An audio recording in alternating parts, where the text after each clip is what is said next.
What's up guys, it's Rikki here and I'm a rock guitarist. I'm currently not at my typical studio in London, so I'm currently in the Midlands. Been drizzling quite a lot and I wanted to actually video walking around with my GoPro, but unfortunately I can't. So there you go, this is my temporary studio. Anyway, I wanted to share with you my favorite memories and notable milestones as a guitarist this year. I've divided this into 3 sections: memorable live performances, social media milestones, and material things. So despite having a few gigs cancelled this year, such as a tour to Armenia and the annual Christmas live show performance at the Wembley Arena, here are some of my favorite live performances, not in any kind of order. The first is the taping with Master P's for VEVO Discover. As a musician, you don't really get this kind of call often. I was actually quite excited about it, to think back, because I wanted to get into the pop scene for quite some time, and I knew that this was kind of like a foot in to the door, and I was really glad that P's let me do all this guitar virtuoso solo stuff in his performance. You can actually check out the full performance on YouTube. Type in Master P's VEVO Discover and both songs are available to watch. And next we have Game of Talents. It's a Saturday night show by ITV. This was a really fun one because I was appearing as myself, not as a session musician. And so we were dressed up in casual clothes. We walk out and say our lines and they're trying to guess what kind of talent you have on the list. You go off stage, you get changed and you get into your character and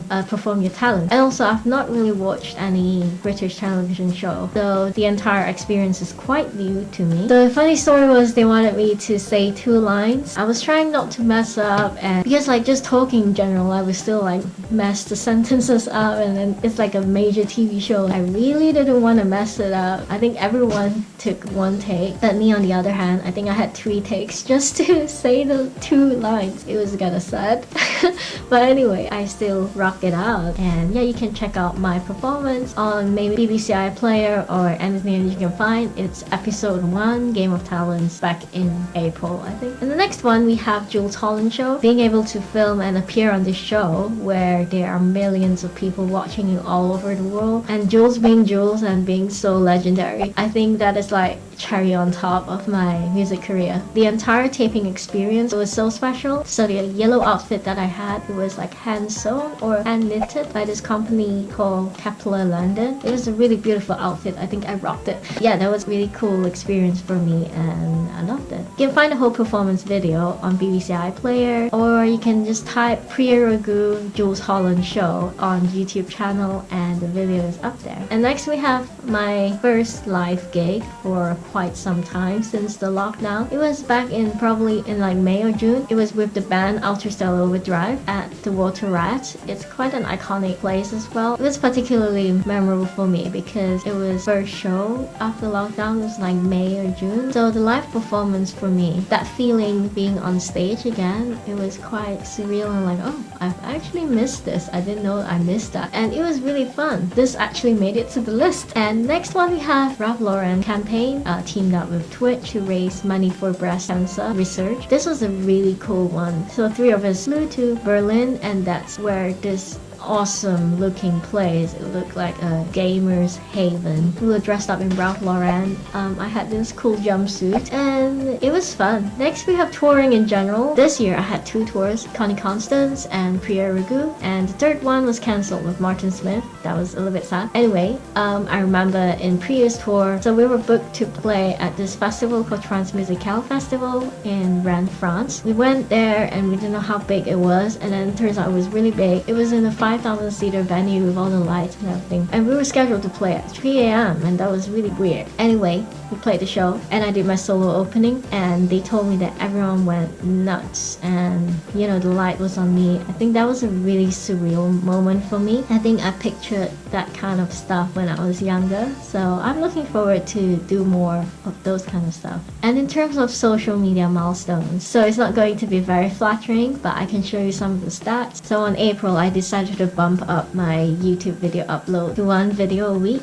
and I know that I couldn't control how many subscribers I get or how many views I get, but I know I can control the quality and the quantity of my videos. On the 1st of January, I had 579 subscribers, just a little bit over 33k views, and to date I have around 3,000 subscribers and 200,000 views, and that's a really good improvement from 1st of January. I mean, honestly, it's a slow growth, but I am optimistic. And Instagram followers, at the start of the year I probably had like 3 to 5,000, probably 3,000 followers back then, and now I have almost 23,000 followers on Instagram. If you would like to work with me for some endorsements, sponsorship deals, or collaborations, please hit me up. I would love to work with you. And also, I just found out one of my guitar improvisation video reached 1.3 million views in this other channel. How absurd is that? And like, never in a million years I thought what I do would reach millions. I mean, if you talk about adding everything together, or like TV shows, yeah, probably a million pairs of eyes. But well, this is like just my video, so I think that was really cool. All thanks to the almighty algorithm in Facebook. And lastly, we have material things. So I got a collaboration deal with Seth Baccus Guitars. This was a particularly cool experience for me because he was the first guitar maker to reach out to me, and on top of that, he's got quite a name in the industry, quite well respected, I must say. And I'm so happy I got the guitar.